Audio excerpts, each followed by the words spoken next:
La voiture s'arrêta net sur l'autoroute A6. Au milieu de nulle part. Entre Paris et Lyon. Avec un bruit de moteur agonisant qui résonna comme un cri dans la nuit tombante. Je jetai un regard paniqué à Sophie.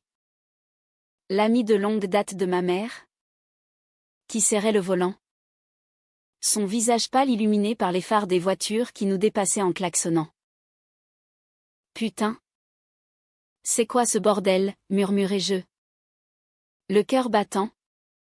Réalisant que nous étions coincés ensemble pour la nuit. Et que ce voyage innocent pour un week-end familial venait de tourner au cauchemar ou peut-être à quelque chose de bien plus dangereux.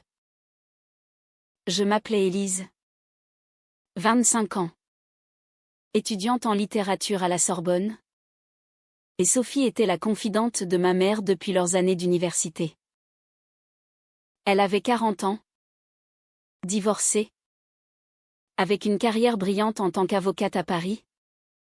Et une aura de mystère qui m'avait toujours intriguée. Ma mère m'avait demandé de l'accompagner pour ce trajet. Prétextant que Sophie n'aimait pas conduire seule. Mais je sentais qu'il y avait autre chose, peut-être voulait-elle que je surveille Sophie. Ou l'inverse. Quoi qu'il en soit. La panne nous força à pousser la voiture sur le bas-côté. Sous une pluie fine qui commençait à tomber. Sophie sortit son téléphone. Mais le signal était faible. On va devoir attendre les secours, dit-elle calmement. Mais sa voix tremblait légèrement. Je hochai la tête, essayant de ignorer le frisson qui me parcourait. Pas seulement à cause du froid. Nous nous installâmes dans la voiture, les sièges inclinés, partageant une couverture que Sophie avait dans le coffre. La conversation dérapa vite des banalités, le travail, la famille vers des terrains plus personnels. Sophie me demanda pourquoi je n'avais pas de petite amie. Et je haussai les épaules, évitant son regard. La vérité était que j'avais toujours été attirée par les femmes. Mais je n'avais jamais osé l'avouer. Surtout pas à ma famille conservatrice. Ma mère, veuve depuis 10 ans, tenait à une image parfaite, une fille hétéro. Mariée un jour, avec des enfants.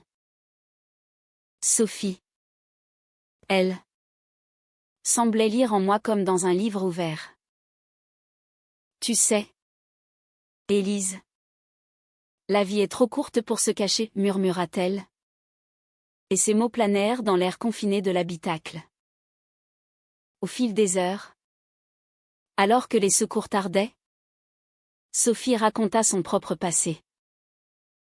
Elle avait été mariée à un homme pendant 15 ans, par pression familiale, mais elle avait toujours su qu'elle préférait les femmes. Son divorce avait été un scandale dans leur cercle social, et ma mère avait été l'une des rares à la soutenir. Ta mère m'a sauvée, confia-t-elle, les yeux brillants. Je sentis une vague de compassion, mêlée à quelque chose de plus profond, une attirance que je n'avais pas vue venir. Quand elle posa sa main sur la mienne pour me réconforter, je ne la retirai pas. Au contraire, je serrai ses doigts. Et le silence devint électrique. Soudain, Sophie se tourna vers moi.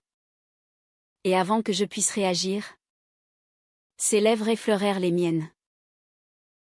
Ce fut un baiser doux, hésitant, mais chargé d'une urgence refoulée. Je reculai, choqué, le cœur en feu.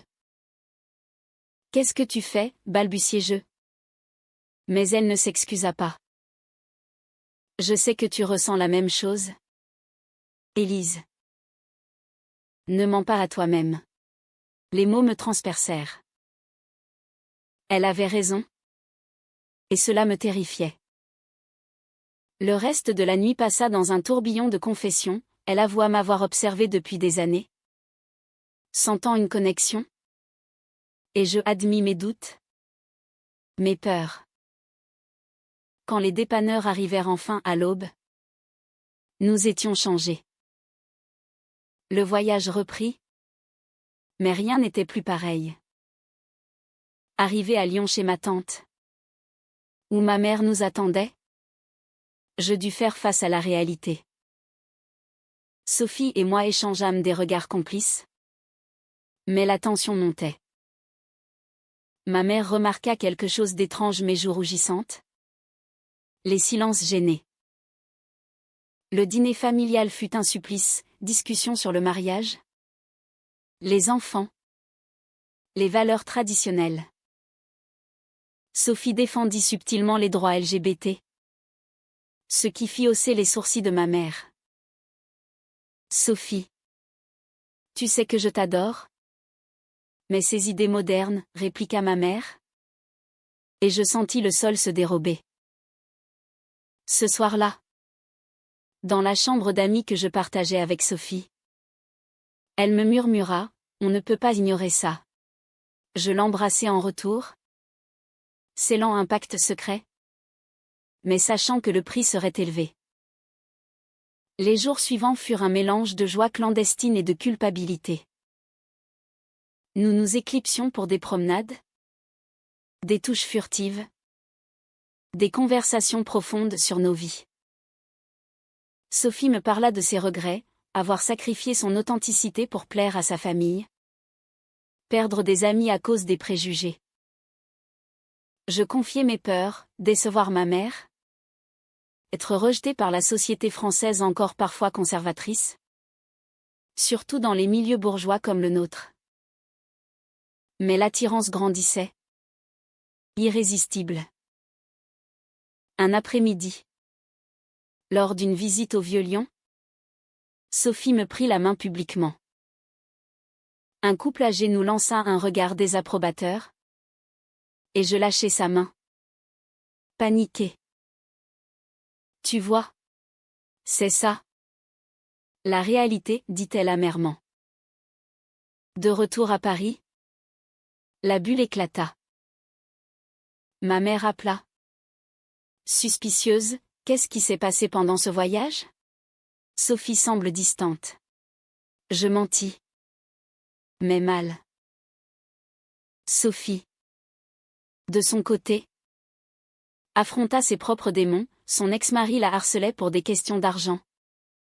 Et ses collègues murmuraient sur sa vie privée. Notre relation naissante devint un refuge, mais aussi une source de conflit. Une nuit, chez elle, nous discutâmes des conséquences. Si on continue, on risque tout, ton lien avec ta mère. Ma réputation, dit-elle.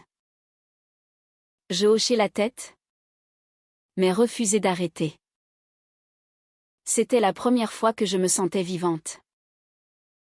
Pourtant, les fissures apparurent vite. Ma meilleure amie, Camille, découvrit un message sur mon téléphone et me confronta, avec Sophie? L'amie de ta mère? C'est dingue. Elle promit de se taire. Mais je sentis la trahison potentielle. Sophie. Elle reçut un appel de ma mère, Élise semble changer. Tu sais quelque chose? Sophie nia. Mais le mensonge la rongeait. Nous décidâmes de nous voir en secret. Mais chaque rencontre amplifiait la tension. Un soir, lors d'un dîner improvisé, Sophie avoua, je t'aime. Élise. Mais ça nous détruit. Ces mots me brisèrent. Car je savais qu'elle avait raison. La société. La famille. Tout conspirait contre nous. La confrontation avec ma mère arriva plus tôt que prévu. Elle débarqua chez moi un après-midi pluvieux, à Paris, avec un air déterminé. Élise. On doit parler, dit-elle en s'asseyant sur mon canapé usé. Je sentis mon estomac se nouer. Elle avait trouvé une photo sur mon ordinateur, rien d'explicite. Juste Sophie et moi. Trop proches lors d'une sortie. C'est quoi cette histoire avec Sophie? Ne me mens pas. Je déglutis. Les larmes aux yeux. Maman. Je l'aime. Les mots sortirent enfin. Libérateur et terrifiant. Ma mère blêmie se leva d'un bond. C'est impossible. Sophie est comme une sœur pour moi. Et toi? Tu es ma fille. Ce n'est pas normal. La dispute qui suivit fut violente. Émotionnellement. Ma mère invoqua la religion bien que nous ne soyons pas pratiquants. Les traditions familiales. Le qu'en dira-t-on? Pense à ton avenir. Élise. Les gens te jugeront. Tu perdras des opportunités. Je défendis notre amour, arguant que c'était authentique, que Sophie m'avait aidé à me découvrir. Mais ma mère vit cela comme une trahison, Sophie avait abusé de sa confiance. Et moi? J'avais brisé son cœur. Elle partit en claquant la porte, me laissant effondrer. Ce soir-là, j'appelai Sophie. En pleurs. Elle sait. Tout est fichu. Sophie vint immédiatement, me serrant dans ses bras.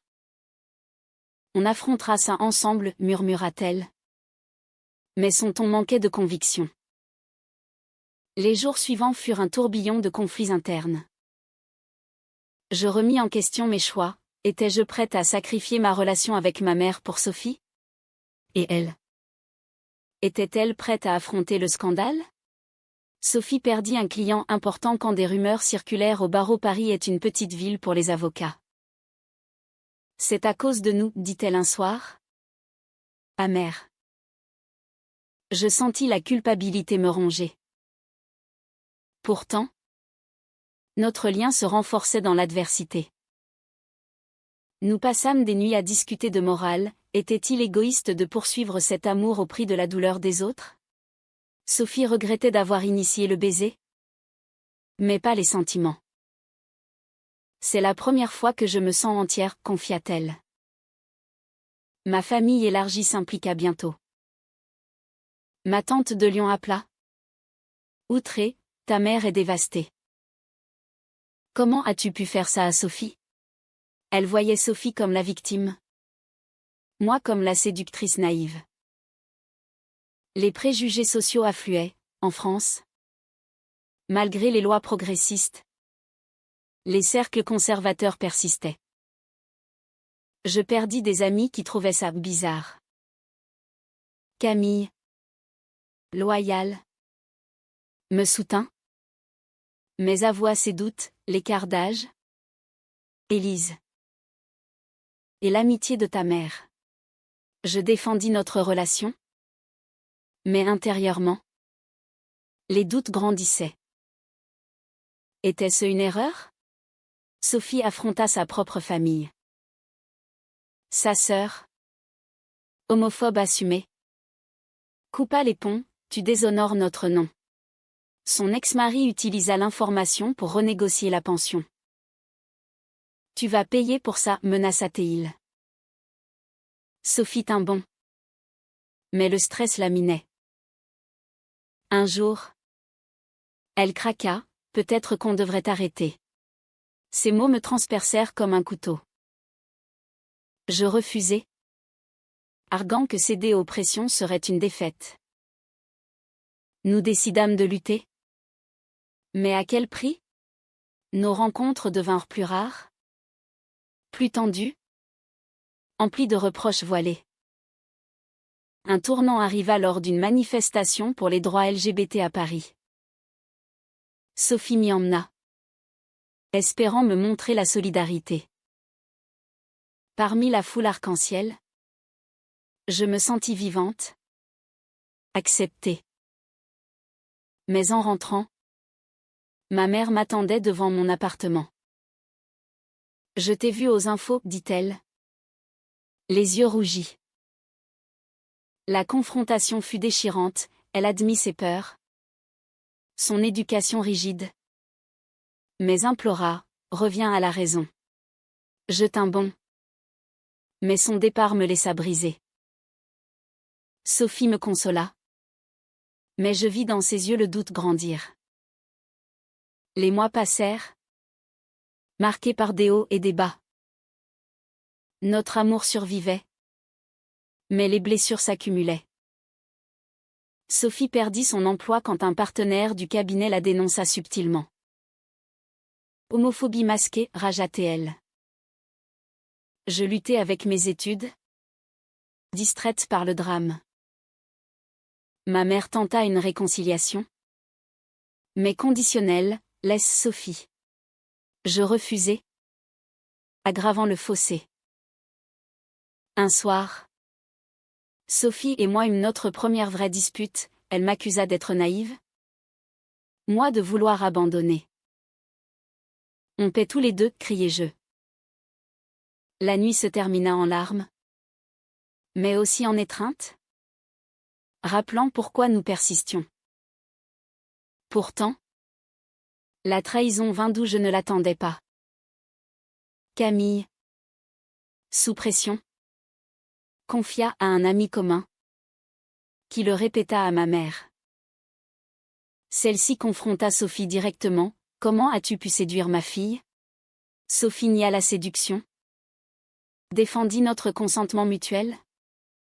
Mais ma mère la traita de manipulatrice.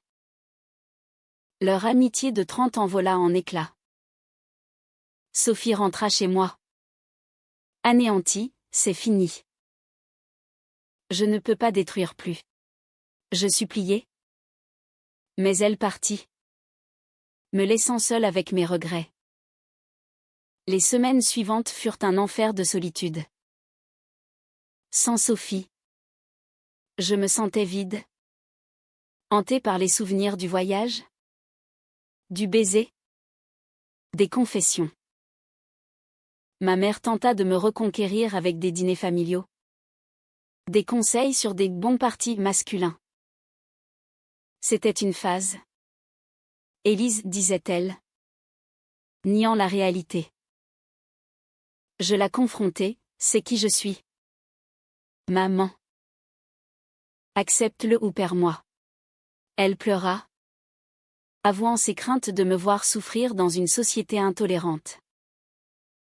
Pour la première fois, je vis sa vulnérabilité, veuve, seule, accrochant à des normes pour se sécuriser. Mais cela ne changea rien, le fossé persistait. Sophie, de son côté, disparut presque.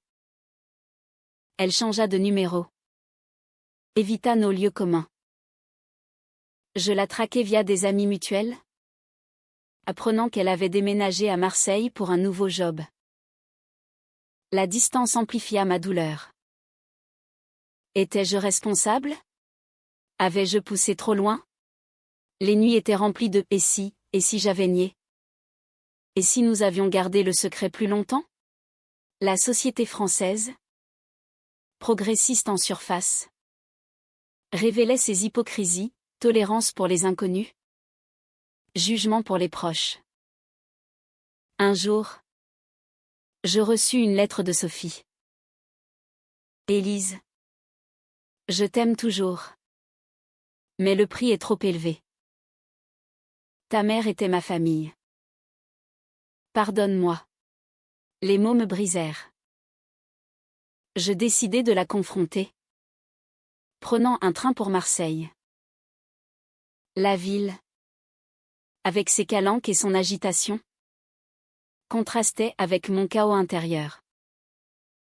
Je la trouvai dans un café près du Vieux-Port, plus mince, les yeux cernés. « Pourquoi as-tu fui ?» demandai-je. Elle soupira, « Pour te protéger. » Et moi aussi. Notre conversation fut un torrent d'émotions, regrets, amour persistant, accusation. Elle admit avoir sous-estimé les conséquences, moi avoir été impulsive. Mais au fil des heures, la flamme se raviva. Nous marchâmes le long de la corniche, main dans la main, ignorant les regards. Peut-être qu'on peut recommencer? Loin de tout, suggérai-je. Sophie hésita, mais accepta un essai. Nous passâmes la nuit à discuter de plans, quitter Paris, reconstruire. Pourtant, la réalité frappa vite. Ma mère appela. Paniquée, où es-tu? Je mentis encore, aggravant la culpabilité. Sophie reçut un mail de son ex, menace légale si elle continuait ses folies. Le retour à Paris fut tendu. Nous décidâmes de révéler tout à ma mère. Ensemble. La rencontre chez elle fut explosive. Ma mère hurla, pleura, accusa Sophie de corruption. Tu as détruit ma famille. Sophie tint bon, c'est de l'amour. Pas de la destruction. Je médiatisai, implorant l'acceptation. Ma mère partit en claquant. Mais pas sans un « je t'aime ». Élise. Mais ça. Je ne peux pas. Les jours suivants. Le silence régna. Sophie et moi nous soutînmes. Mais les fissures réapparurent. Elle doutait, et si elle a raison? Un événement inattendu accéléra tout, ma mère eut un accident mineur. Une chute. Et fut hospitalisée. Je courus à son chevet. Rongée par la culpabilité. C'est à cause du stress que tu m'as causé, murmura-t-elle. Les larmes coulèrent. Sophie vint. Malgré tout. Offrant du soutien. Ma mère la regarda. Surprise. Pourquoi es-tu là? Sophie répondit, parce que je tiens à Élise. Et donc à toi. Ce moment planta une graine de réconciliation. Mais fragile. Sortie de l'hôpital, ma mère accepta une thérapie familiale. Les sessions furent douloureuses, exploration de préjugés, de peurs générationnelles. Ma mère admit son éducation rigide, influencée par une France d'après-guerre. Sophie parla de ses sacrifices passés. Moi. De mon droit à l'authenticité. Progrès lent, mais réel. Pourtant, des rechutes, ma mère annula un dîner quand des amis apprirent. Je ne suis pas prête pour les jugements. Sophie et moi naviguâmes ces eaux troubles. Notre relation évolua, moins passionnée, plus mature, marquée par les cicatrices. Nous affrontâmes des discriminations subtiles, un propriétaire réticent pour un appartement commun, des collègues moqueurs. Chaque bataille renforçait notre lien, mais usait nos forces. Un soir, Sophie proposa, partons en province. Recommençons. J'hésitais. Attachée à Paris, à mes études. Le choix pesait, sécurité vs authenticité. La trahison finale vint de l'intérieur. Lors d'une session thérapeutique, ma mère révéla avoir contacté l'ex de Sophie pour protéger sa fille. Sophie explosa, c'est de la manipulation. La confiance brisée. Elle me confronta, ta mère ne changera jamais. Choisis. Le dilemme me déchira, famille ou amour? Je choisis Sophie. Mais avec amertume. Ma mère pleura, tu me perds pour elle. Les mois suivants furent marqués par l'exil volontaire. Sophie et moi déménageâmes à Bordeaux. Loin des drames parisiens. La ville, avec ses vignobles et son calme, offrit un répit. Sophie trouva un poste dans un petit cabinet. Moi je terminais mes études en ligne. Notre vie devint routinière, promenade au bord de la Garonne. Dîners intimes. Discussions sur l'avenir. Mais les ombres persistaient. Ma mère appelait sporadiquement. Des conversations tendues, reviens. Élise. Oublie cette folie. Je refusais. Mais chaque appel ravivait la douleur. Sophie luttait avec ses démons, culpabilité d'avoir volé la fille de son ami. Regret sur l'amitié perdue. J'aurais dû résister ce soir-là dans la voiture, confiait-elle. Je la rassurais. Mais doutais moi-même. Était notre amour vaut-il toutes ses pertes? La société bordelaise? Plus détendue? Nous accepta mieux. Mais des incidents mineurs, un regard de travers? Un commentaire rappelait les préjugés latents. Un jour, une lettre de ma mère arriva, une invitation à son anniversaire. Viens seule, précisait-elle. Le choix me tortura. Sophie m'encouragea, va. Pour la paix. J'y allai. Cœur serré. À Paris. La fête fut un masque, sourire forcé. Évitement du sujet. Mais en privé. Ma mère craqua, je veux te récupérer. Je défendis Sophie. Arguant que l'amour n'est pas négociable. Elle admit progresser en thérapie. Lisant sur l'homosexualité. C'est dur. Mais j'essaie. Un espoir naquit. De retour à Bordeaux. Je racontai tout à Sophie. Elle sourit. Mais ses yeux trahissaient la jalousie. Elle te manipule encore. La tension monta, dispute sur la loyauté. Les sacrifices.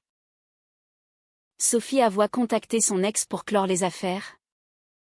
Mais il avait relancé des rumeurs. Tout ça à cause de nous. Je sentis la relation craquer. Un soir, après une querelle, Sophie partit marcher seule. Elle rentra tard. Odeur d'alcool, j'ai besoin d'espace. La séparation temporaire devint inévitable. Sophie loua un studio, prétextant du travail. Seule. Je réfléchis, avais-je choisi correctement? Les appels de ma mère se multiplièrent. Plus doux, je t'accepte comme tu es. Mais sans elle. Tentation forte. Je rencontrai Camille à Paris. Qui conseilla, pense à toi. Les doutes m'assaillirent, était Sophie une erreur de jeunesse? Sophie et moi nous revîmes pour discuter. On a payé cher, dit-elle. Nous décidâmes d'une pause. Pour guérir. Les mois passèrent en solitude partagée, messages sporadiques. Regrets. Ma mère jubilait subtilement. Organisant des rencontres avec des amis. Je résistais.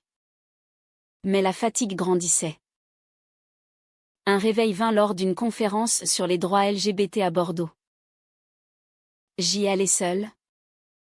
Entendant des témoignages similaires, famille déchirée. Amour défendu. Une femme raconta avoir choisi l'amour. Perdant tout. Mais gagnant la liberté. Inspirée. J'appelai Sophie, revenons ensemble. Elle accepta. Prudente. Notre réunion fut émouvante, promesse de communication. De force. Mais le destin frappa. Ma mère, apprenant notre réconciliation, fit une dépression. Hospitalisée. Elle m'accusa, tu me tues. La culpabilité me submergea.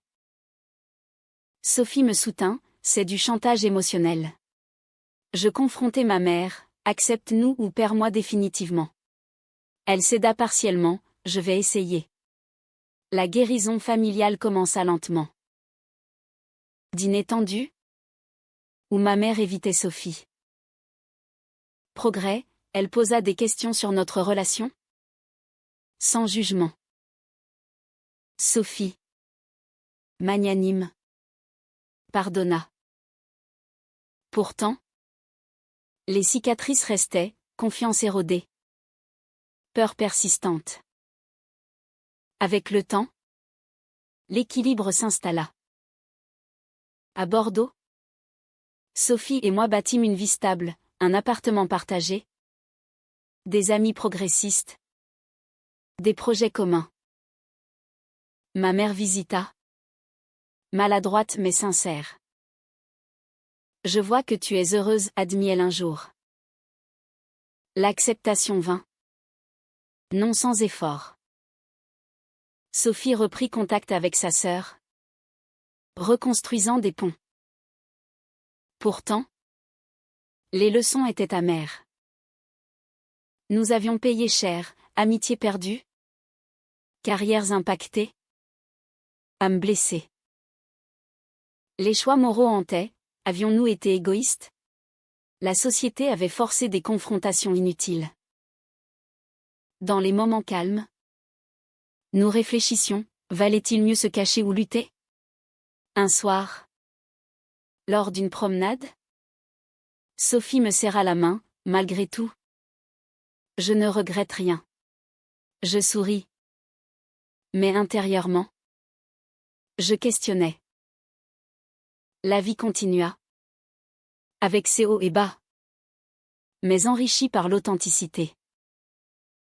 Était-il juste de prioriser son amour personnel au détriment des liens familiaux? Ou la quête d'authenticité excuse-t-elle toutes les douleurs infligées?